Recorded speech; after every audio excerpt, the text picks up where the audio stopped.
After I returned from vacation, my boss said, "Now that you're finally back, hope you know you're easily replaceable." I looked at him and said, "Thanks for letting me know." On the next day I left and started working for the competition. In the afternoon he got one single text. "Now that you're finally back, hope you know you're easily replaceable." Kenneth Hoffman said it with that smirk he saved for moments when he thought he had the upper hand.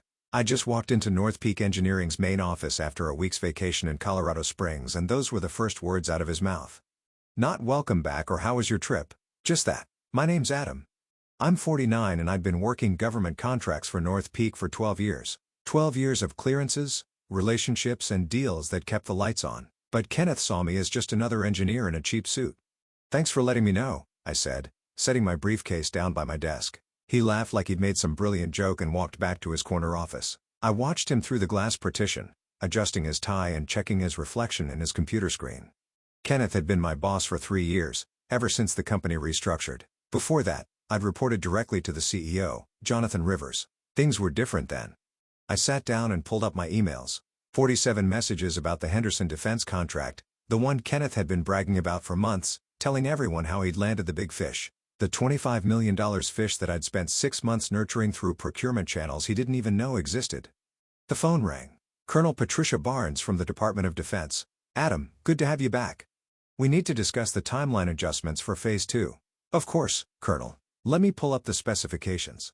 Kenneth's voice carried from his office. He was on another call, probably with Jonathan, taking credit for preliminary approvals that had come through while I was gone. I'd heard variations of this conversation before. "The team really stepped up," he'd say. "Good leadership makes all the difference." I finished the call with Colonel Barnes and stared at my computer screen.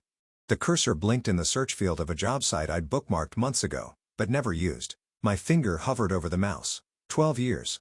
I'd built every government relationship this company had. I knew which procurement officers preferred technical specifications delivered in person, which ones needed 3 weeks minimum for review cycles, and which defense contractors were fighting for the same contracts we were. Kenneth knew none of this. He emerged from his office, straightening his jacket. "Don't forget the quarterly report is due Friday," he said without looking at me. "And Adam, next time you take vacation during a critical contract phase, maybe give the team a heads up." I nodded and watched him walk toward the elevator. The team. As if there was anyone else in this building who could navigate the labyrinth of federal procurement requirements that kept North Peak profitable. Something settled in my chest. Not anger, just clarity. I started at North Peak right out of the Navy. 27 years old, fresh from a deployment where I'd worked procurement logistics in some places the Pentagon preferred not to name publicly. Jonathan Rivers hired me himself back then, said he needed someone who understood how government contracts really worked, not just how they looked on paper. Those early years, I was everywhere. Trade shows in Washington, meetings in secure facilities outside Atlanta. Conference calls that started at 5 a.m. because someone in Aberdeen Proving Ground needed clarification on technical specifications. I learned which officials had been there for decades and which ones were rotating through on 18-month assignments. I learned who made the real decisions and who just signed the paperwork. My security clearance was higher than anyone else's at North Peak. Secret level, with compartmentalized access that took 3 years of background checks to obtain. The kind of clearance that couldn't be transferred or rushed, no matter how much money someone threw at the process. Kenneth didn't have any clearance at all. For 9 years I worked directly with Jonathan. We'd sit in his office every Monday morning, going over pipeline opportunities, contract renewals, and relationship maintenance. He understood what it took to keep government clients happy. "It's not about the lowest bid," he'd tell me. "It's about trust and expertise they can't get anywhere else." Then came the restructuring. Jonathan said the company was growing, needed more layers of management. Kenneth came from a commercial construction background, had an MBA from somewhere in Atlanta. Fresh perspective, Jonathan called it, someone who can bring business discipline to government contracts. Kenneth's first week he asked me for a simple breakdown of our government business. I spent 3 days preparing a presentation that covered 12 active contracts, 18 potential opportunities, and the relationship map I'd built over nearly a decade. He listened for 20 minutes, then asked, "Can't we just bid lower and win more?" That should have been my warning. Over the next 3 years I watched Kenneth take credit for every successful proposal, while distancing himself from the complicated relationship work that made those successes possible. When Colonel Barnes called with questions, she asked for me specifically. When the folks at Huntsville wanted to discuss technical requirements, they scheduled calls around my availability, not Kenneth's. But in management meetings, Kenneth presented everything as his strategic vision. The worst part wasn't the credit stealing. It was watching him slowly convince himself that government contracts were just like any other business deal. He'd interrupt my calls with procurement officers to suggest efficiency improvements. He'd schedule meetings during times I'd specifically told him I was managing critical proposal deadlines. Last month I'd overheard him telling Jonathan that the government division was finally running like a real business unit, as if the previous 11 years of steady growth and relationship building had been some kind of amateur operation. The tipping point came 3 days after Kenneth's easily replaceable comment. I was sitting in my truck outside the office, engine running, when my phone buzzed with a text from Sterling Solutions. "Adam, still interested in that senior partner position we discussed? Call me." Vincent Shaw. Vincent was the CEO of Sterling Solutions, North Peak's biggest competitor in the government space. We'd talked informally at a defense industry conference 6 months ago. He'd mentioned they were looking for someone with my background, but I'd brushed it off. Loyalty, I'd told myself. 12 years with one company meant something, but Kenneth's words kept echoing. Easily replaceable. I thought about Colonel Barnes, who'd specifically requested me for the Henderson contract. About the procurement officer at Wright-Patterson, who wouldn't return Kenneth's calls but always picked up when I called. About the 3 other major contracts currently in negotiation that existed solely because of relationships I'd spent years building. Easily replaceable. I called Vincent. "Adam, good to hear from you. Look, I'll cut to the chase. We just lost a senior partner to retirement, and we need someone who can step in immediately. Full partnership track, equity stake, and every government relationship you bring with you stays yours to manage. No micromanagement, no credit sharing. What kind of timeline are we talking about? 2 weeks to start. 1 week if you can swing it." I sat there for a long moment watching Kenneth through the office windows. He was gesturing animatedly in what looked like another phone call with Jonathan, probably explaining how well the government division was performing under his leadership. "Send me the paperwork," I said. The next morning I typed up my resignation letter. 2 sentences. Effective immediately. I'm resigning from my position at North Peak Engineering. Thank you for the opportunity. I printed it, signed it, and walked it directly to Jonathan's office. He looked up from his computer, surprised. "Adam, what's this about?" "Kenneth's right," I said, placing the letter on his desk. "I am easily replaceable, so you won't have any trouble finding someone else to manage the Henderson contract, or the Wright-Patterson renewal, or the Aberdeen proposal that's due next month." Jonathan's face went pale as he read the letter. "Adam, wait. Let's talk about this." But I was already walking toward the door. "I've taken a position with Sterling Solutions. They seem to think my experience has value." I cleaned out my desk while Kenneth was at lunch. 12 years of files, contact lists, and relationship notes went into 3 boxes. The government contract database stayed on the company's server, but the real relationships, the ones built on trust and years of reliable service, those walked out with me. Kenneth returned from lunch as I was loading the last box into my truck. He watched from the parking lot but didn't say anything. My phone buzzed as I drove away. A text to Kenneth's number, copied to Jonathan's. "Henderson defense contract cancelled. Effective immediately. Colonel Barnes." Jonathan called me at 6 p.m. that same day. I was at Sterling Solutions, signing paperwork in Vincent's office. "Adam, we need to talk. This is bigger than whatever happened between you and Kenneth." "Is it?" I kept my voice level. Vincent raised an eyebrow but continued reviewing contract details. "The Henderson contract is worth $25 million over 3 years. Colonel Barnes won't take Kenneth's calls. She's saying the deal is off unless you're managing it personally." I looked out the window of Sterling's 20th floor conference room. Downtown Memphis stretched out below us, the Mississippi River catching the last light of the day. "That's unfortunate. Don't play games with me, Adam. 12 years should count for something." "You're right, 12 years should count for something. But your restructuring put Kenneth in charge of decisions he doesn't understand, with relationships he didn't build, in a business he's never worked." Jonathan's voice sharpened. "Kenneth's got an MBA from Emory. He knows business. Government contracts aren't business, Jonathan. They're relationships, trust, security clearances that take years to get and can't be transferred. Kenneth doesn't have clearance to access half the files necessary to manage the Henderson contract, let alone the technical expertise to answer Colonel Barnes's questions. We'll get him cleared. We'll bring in consultants. Secret clearance takes 18 months minimum with no guarantees. And Colonel Barnes has worked with me for 8 years. She trusts my judgment on technical specifications and timeline management. She's not going to start over with someone new because Kenneth has an MBA." There was a long pause. Vincent finished reading and slid the partnership agreement across the table. I signed it while Jonathan searched for words. "What do you want?" Jonathan finally asked. "I want Kenneth to understand that some people aren't easily replaceable. This is about ego. This is about competence. Kenneth spent 3 years taking credit for work he didn't do, relationships he didn't build, and expertise he doesn't have. Now he gets to find out what North Peak's government division looks like without the person who actually runs it. I hung up and handed the signed contract back to Vincent. "Rough conversation?" he asked. "Necessary one." My phone started buzzing with texts. Kenneth, finally understanding that the Henderson contract wasn't just paperwork, but a relationship with specific people who'd worked with me for years. Then Jonathan again. Then someone from North Peak's legal department. I turned the phone off. The next morning brought 3 more canceled contracts. Wright-Patterson Air Force Base pulled out of a $15 million radar upgrade project. Aberdeen Proving Ground suspended negotiations on a testing facility contract worth $8 million annually. Each cancellation came with the same message: primary contractor relationship terminated. Vincent called me into his office at 10 a.m. "Adam, I've got to ask, did you know this would happen?" I knew that Kenneth had convinced himself that government contracts were just about having the right paperwork and submitting the lowest bid. I knew that he didn't understand the relationship component or the security clearance requirements or the technical expertise expectations. What I didn't know was how quickly the clients would make their preferences clear. And now? Now Kenneth gets to learn that easily replaceable is a theory that doesn't survive contact with reality. Vincent leaned back in his chair. "Your old company just lost $48 million in active contracts because one manager told one employee he was easily replaceable." That's one way to look at it. What's the other way? Kenneth spent 3 years systematically undervaluing the person who built every government relationship North Peak had. He convinced himself that management credentials were more important than technical expertise and client trust.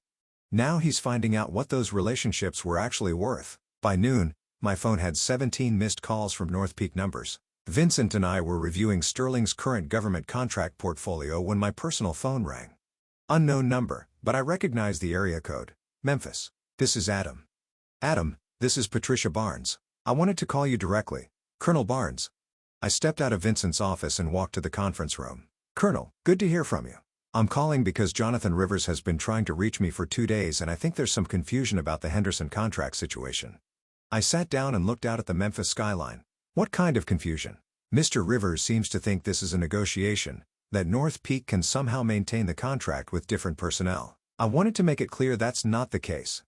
"I see. Adam, I've been working defense procurement for 15 years. I've seen contractors come and go. And I've learned that relationships matter more than company names. The Henderson project involves classified technology integration with timeline requirements that can't accommodate learning curves or personnel transitions." She paused and I could hear papers shuffling in the background. "The technical specifications require someone with your specific background and clearance level. The timeline doesn't allow for training a replacement. And frankly, after 8 years of working together, I'm not interested in starting over with someone who doesn't understand how these projects actually work." "I understand, Colonel. Do you? Because I've also had calls from Wright-Patterson and Aberdeen. The consensus is clear. We work with you or we work with other contractors. North Peak without Adam isn't North Peak as far as the Department of Defense is concerned." After the call ended, I sat in the conference room for 10 minutes processing what I just heard. It wasn't just about the Henderson contract. It was about the entire foundation of North Peak's government business. Vincent knocked on the door. "Everything all right?" Colonel Barnes just explained something to me that I'd never fully understood. Which is, for 8 years, I thought I was working for North Peak, building relationships that benefited the company. But from the client perspective, the relationship was always with me personally. The company was just the administrative framework. Vincent sat down across from me. "That's not uncommon in government contracting. Technical expertise and security clearances are personal assets. They don't transfer with company letterhead." Kenneth never understood that. He saw government contracts as company assets that could be managed by anyone with the right business training. And now? Now he's discovering that $48 million in annual contract revenue was never really North Peak's to begin with. It was mine, and I was sharing it with them. My phone buzzed with another call from Jonathan. I declined it. "Vincent, I need to ask you something. How many of Sterling's government relationships are dependent on specific individuals?" "About 60%, maybe more. Government clients don't care about corporate structure or management philosophy. They care about competence, reliability, and trust, all of which are personal qualities. So when Kenneth told me I was easily replaceable, he was telling you that he didn't understand the business he was supposed to be managing. Classic corporate blindness, focusing on organizational charts instead of relationship maps." That afternoon, I learned that Kenneth had called a company-wide meeting to discuss temporary setbacks in the government division. According to my former colleague Stephen, Kenneth had spent an hour explaining how they'd overcome the current challenges through strategic partnerships and enhanced business development. Stephen texted me afterward. He actually said losing the contracts might be a blessing in disguise because government work is too restrictive anyway. I showed the text to Vincent. Your former boss is about to learn that some blessings come with very expensive price tags, he said. 3 days into my new position at Sterling Solutions, Vincent called me into his office with a proposal that made me understand why Kenneth's world was about to collapse completely. Adam, I've been thinking about our conversation regarding relationship-based contracts. What if I told you that Sterling has been waiting for exactly this opportunity for 2 years? I leaned forward. What kind of opportunity? The opportunity to absorb North Peak's entire government division by hiring the person who built it. Vincent pulled out a folder thick with contract proposals and relationship maps. We've been tracking North Peak's government business for years, waiting for the right moment to make a move. Your former company has great relationships but limited capacity. Sterling has enormous capacity but limited government relationships. And now? Now we have both. Colonel Barnes called me personally yesterday. She wants to fast-track the Henderson contract with Sterling as the primary contractor, and you as the technical lead. She's also recommending us for 3 other projects that were previously going to other firms. I studied the documents. Wright-Patterson was offering a contract extension worth $20 million over 5 years. Aberdeen wanted to expand their testing facility project to include Sterling's manufacturing capabilities. The numbers were staggering. Vincent, this isn't just about hiring me away from North Peak. This is about absorbing their entire government client base. Exactly. And it's all possible because one manager thought relationships were interchangeable. That afternoon, I made a series of calls to procurement officers I'd worked with for years. Each conversation followed the same pattern. I'd explain my move to Sterling Solutions, and they'd immediately want to know about transferring existing contracts and exploring new opportunities. Major Helen Rodriguez from Aberdeen was the most direct. Adam, North Peak's current management seems to think government contracts are just paperwork. We need partners who understand that these projects involve national security considerations and can't be managed like commercial construction. By the end of the week, Sterling had received formal requests for proposal on 6 major contracts previously designated for North Peak. The total value exceeded $70 million over the next 4 years. Kenneth called me directly on Friday afternoon. Adam, this is getting out of hand. Jonathan's willing to discuss a significant raise and a promotion if you'll consider coming back. I was in Sterling's new Government Contracts Division office, which Vincent had set up specifically for the business we'd acquired from North Peak. What kind of promotion? Director level. Your own department. Kenneth would report to you on government matters. Interesting. What changed Jonathan's mind about the value of specialized expertise? Kenneth's voice tightened. Look, maybe I was wrong about some things, but you're destroying a company that gave you 12 years of opportunity. Kenneth, I'm not destroying anything. I'm simply working somewhere that understands the difference between management credentials and industry expertise. The board is asking questions, Adam. They want to know how we lost $48 million in contracts in 1 week. And what are you telling them? I'm telling them that some employees are vindictive when they don't get their way. I looked out the window at the Memphis skyline, the same view I'd had the day I signed with Sterling. Are you also telling them that you never obtained security clearance for the contracts you were supposed to manage? Or that you've never worked a single government project from start to finish? Or that you told your only qualified government contractor he was easily replaceable? Kenneth hung up. An hour later, Jonathan called. Adam, I need you to understand something. Kenneth's gone. I'm prepared to offer you his position, plus equity, plus a 40% salary increase. Jonathan, that's generous. But I'm curious about something. Why didn't any of this matter when Kenneth was convinced I was easily replaceable? Because I trusted his assessment of the situation. And now? Now I know what $48 million in lost contracts feels like. The call came on Monday morning. Vincent knocked on my office door with a grin I'd never seen before. Adam, you need to hear this. He put his phone on speaker.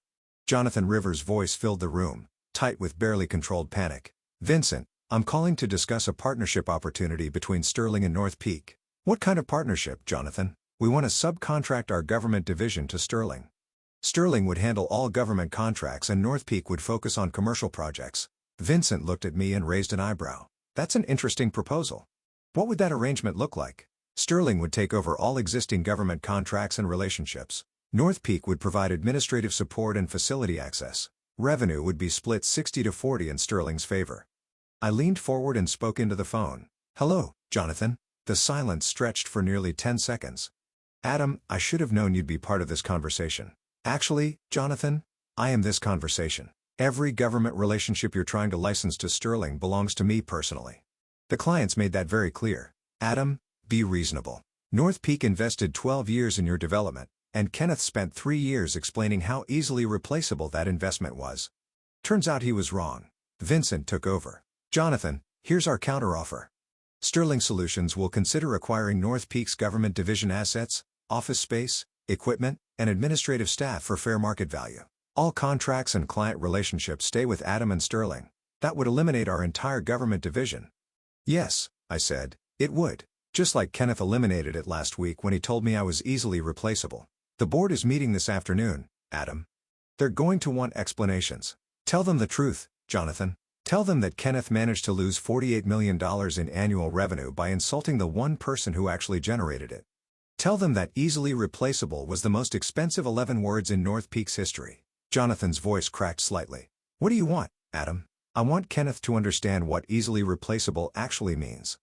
2 weeks later I was sitting in my new office at Sterling Solutions when Stephen called with news from North Peak. Kenneth got fired yesterday, he said. Board meeting lasted 6 hours.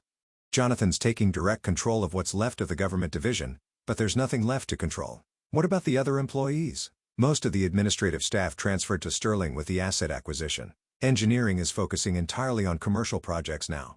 About half the revenue base, but at least it's stable. And Kenneth? Word is he's having trouble finding another position. Government contracting is a small industry and everyone knows what happened. No one wants to hire the guy who drove away a $48 million business because he didn't understand how it worked. I looked out my office window. Memphis was growing on me. The river, the energy, the sense of possibility that came with working somewhere that valued expertise over ego. Stephen, thanks for keeping me informed. Adam, one more thing. Colonel Barnes called Jonathan directly yesterday. She wanted to make sure he understood that this wasn't personal against North Peak. She said you'd always been professional and that Sterling was lucky to have you. That was kind of her. She also said that Kenneth's behavior was an embarrassment to the industry and that his reputation was permanently damaged among procurement professionals. After the call, I sat quietly for a few minutes. Vincent knocked and entered. Everything all right? Just reflecting on how things change. 3 weeks ago, Kenneth was convinced that MBA credentials and management theory were more valuable than 12 years of relationship building and technical expertise. And now? Now he knows the difference. I started reviewing the Henderson contract specifications. Colonel Barnes wanted to accelerate the timeline, and we had the resources to deliver ahead of schedule. Kenneth's downfall became a cautionary tale throughout the defense contracting industry. His name circulated in procurement offices as an example of how corporate arrogance could destroy years of carefully built relationships. When he applied for management positions at other government contractors, his references included the fact that he had single-handedly eliminated $48 million in annual revenue through poor personnel decisions and a fundamental misunderstanding of how specialized industries operate. His LinkedIn profile remained largely unchanged for months, a testament to his inability to find employment in an industry where reputation mattered more than credentials. The defense contracting community, particularly in the Memphis and Atlanta regions, used Kenneth's case as a teaching example of how dismissing specialized talent could catastrophically damage a company's competitive position. Procurement officers who had worked with me for years made it clear that Kenneth's treatment of experienced contractors reflected poorly on his judgment and leadership capabilities. His attempts to rebuild his career in commercial construction were hampered by the industry's interconnected nature. Former colleagues and competitors had heard about North Peak's spectacular government division collapse. Kenneth's professional isolation deepened when Sterling Solutions' success with former North Peak contracts became industry news. Every successful project completion under my leadership at Sterling served as a reminder of what Kenneth had thrown away through his dismissive attitude and poor management decisions. His reputation never recovered from being the executive who proved that some people truly are irreplaceable, while others are all too easily forgotten. I signed the Henderson contract renewal in Colonel Barnes's office 6 months later, surrounded by the same procurement team I'd worked with for years.